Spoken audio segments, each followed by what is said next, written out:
Hi అండి, welcome to our channel. అందరూ బాగున్నారా?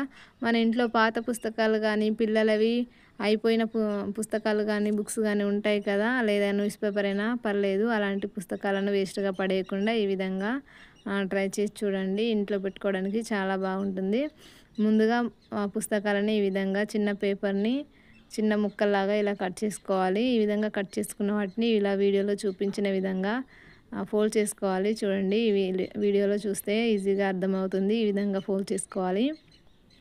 ఈ విధంగా కొన్ని పీసెస్ని అయితే ఇలా రెడీ చేసుకోవాలి. నేనైతే ఈ విధంగా కొన్ని అయితే రెడీ చేసుకున్నాను. చూడండి, ఇలా సమోసా షేప్లో మలుచుకోవాలన్నమాట. ఇలా ఫోల్డ్ చేసుకున్న తర్వాత కొన్ని పీసెస్ అయితే రెడీ చేసుకున్నాను. వాటిని ఈ విధంగా ఒక 2 పీసెస్ని తీసుకొని ఈ విధంగా ఒక దాంట్లో ఒకటి ఇలా పెట్టుకోవాలి. చూడండి, వీడియోలో చూపించిన విధంగా పెట్టుకోవాలి. తర్వాత ఇంకోటి కూడా సేమ్ అదే విధంగా పెట్టుకుంటున్నాను. సేమ్ ఇలాగే మొత్తం ఒక 13 పీసెస్ అయితే ఇలా పెట్టుకున్నాను. చూడండి, ఈ విధంగా పెట్టుకున్న తర్వాత ఈ పీసెస్ అన్నింటినీ ఒక దాంట్లో ఒకటి ఇలా పెట్టుకుంటూ జాయింట్ చేసుకోవాలన్నమాట. చూడండి, వీడియోలో చూపించిన విధంగా అన్నీ ఒక దాంట్లో ఒకటి ఇలా పెట్టుకుంటూ జాయింట్ చేసుకుంటూ వెళ్ళాలి. చూడండి, మొత్తం ఈ విధంగా అన్ని జాయింట్ చేశాను. తర్వాత దీన్ని ఇలా విప్పితే రౌండ్గా అయిపోతుంది. ఈ చివర్లో కూడా ఇలా మొత్తం జాయింట్ చేసుకోవాలన్నమాట.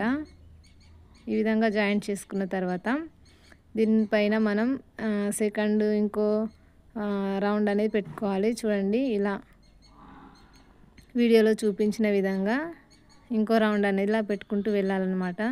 చూడండి, ఒక పీస్కి ఇంకో పీస్కి మధ్యలో ఉంటుంది కదా, రెండింటికి మధ్యలో ఇలా ఇంకోటి పెట్టుకోవాలి.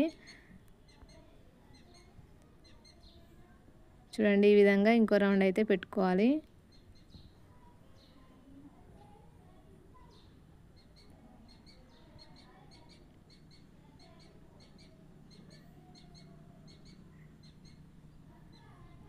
కొంచెం ప్రెస్ చేస్తూ గట్టిగా దగ్గరికి నొక్కి పట్టినట్టుగా పెట్టుకోవాలన్నమాట. లూజ్గా పెట్టుకుంటే ఊడిపోతాయి. అందుకే ఈ విధంగా మధ్య మధ్యలో ఇలా ప్రెస్ చేసుకుంటూ పెట్టుకోవాలి. చూడండి, ఒక రౌండ్ అయితే పెట్టుకున్నాను. అలాగే మొత్తం ఒక 8 రౌండ్స్ అయితే ఇలా పెట్టుకున్నాను. చూడండి, 8 రౌండ్స్ పెట్టేశాను. తర్వాత ఇంకో రౌండ్ అయితే పెడుతున్నాను దీనిపైన. మొత్తం 9 రౌండ్స్ అయితే పెట్టుకోవాలి. నేనైతే 8 పెట్టేశాను. దాన్ని కొంచెం ఇలా మధ్యలోకి ఇలా ప్రెస్ చేస్తూ పైన ఇలా ప్రెస్ చేసుకుంటూ రావాలి. మనం రౌండ్కి కొంచెం ఇలా ఫోల్డ్ చేసుకుంటూ రావాలన్నమాట. తర్వాత ఇది లాస్ట్ రౌండ్, 9th రౌండ్ అనమాట. దీనిపైన ఇలా పెట్టుకుంటున్నాను. చూడండి, ఈ విధంగా పెట్టుకోవాలి. అన్నీ షేప్ అనేది మనం రౌండ్కి ఇలా ప్రెస్ చేస్తూ రావాలి. మనకి ఏ విధంగా కావాలంటే ఆ షేప్లో ఇలా మలుచుకోవచ్చు. మనకి పెద్ద సైజులో కావాలంటే కొన్ని పీసెస్ ఎక్కువ పెట్టుకోవాలి స్టార్టింగ్లో. నేను కొంచెం చిన్న సైజులోనే చేస్తున్నాను. మన సైజు కూడా ఏ సైజు కావాలంటే ఆ సైజులో చేసుకోవచ్చు. తర్వాత ఈ విధంగా పైన ఇలా దగ్గరికి అనాలి. చూడండి, ఈ విధంగా షేప్ అనేది ఈ విధంగా వచ్చేస్తుంది. తర్వాత దీనిపైన ఇప్పుడు ఇందాక ఇలా పెట్టుకున్నాం కదా, ఇప్పుడు ఇటువైపు తిప్పి ఇలా పెట్టుకోవాలన్నమాట. పీసెస్ని రివర్స్లో పెట్టుకోవాలన్నమాట. చూడండి, ఈ పీసెస్ మనం ఇందాక ఒకలాగా పెట్టుకున్నాము, ఇప్పుడు రివర్స్లో పెడుతున్నాం అన్నమాట. ఈ విధంగా రివర్స్లో పెట్టుకోవాలి. పైన 9 రౌండ్స్ అయిపోయిన తర్వాత నెక్స్ట్ ఇలా రివర్స్లో పెట్టుకోవాలి. ఇలా ఓపెన్ చేసినట్టుగా వస్తుందన్నమాట ఇలా పెట్టుకోవడం వల్ల.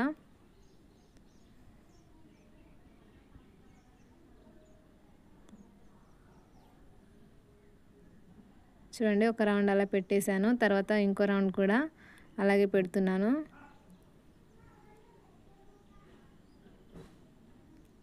ఈ పీసెస్ అన్నీ ఒకదాన్ని జాయింట్ చేసుకుంటూ వెళ్ళాలి. వీడియోలో చూపించిన విధంగా ఇలా పెట్టుకోవాలి.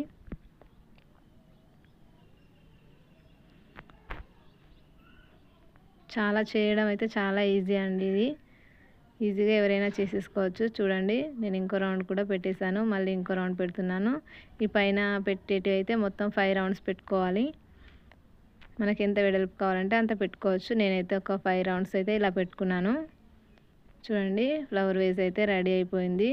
చాలా అందంగా ఉంది కదా. ఇది మనం కలర్ పేపర్స్ ఉంటే వాటితో కూడా చేసుకోవచ్చు, ఇంకా అందంగా కనిపిస్తుంది.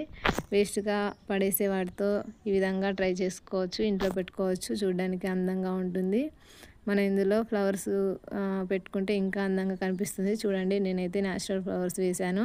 మీ దగ్గర ప్లాస్టిక్ ఫ్లవర్స్ ఏమున్నా కూడా పెట్టుకోవచ్చు. ఇలా పెట్టుకుంటే చాలా అందంగా కనిపిస్తుంది ఇంట్లో. మీకు ఈ ఐడియా నచ్చితే తప్పకుండా ఒక లైక్ చేయడం మాత్రం మర్చిపోవద్దు. అలాగే మన ఛానల్ని తప్పకుండా సబ్స్క్రైబ్ చేసుకోండి. వీడియో నచ్చితే తప్పకుండా ఒక లైక్ చేయండి. Thank you.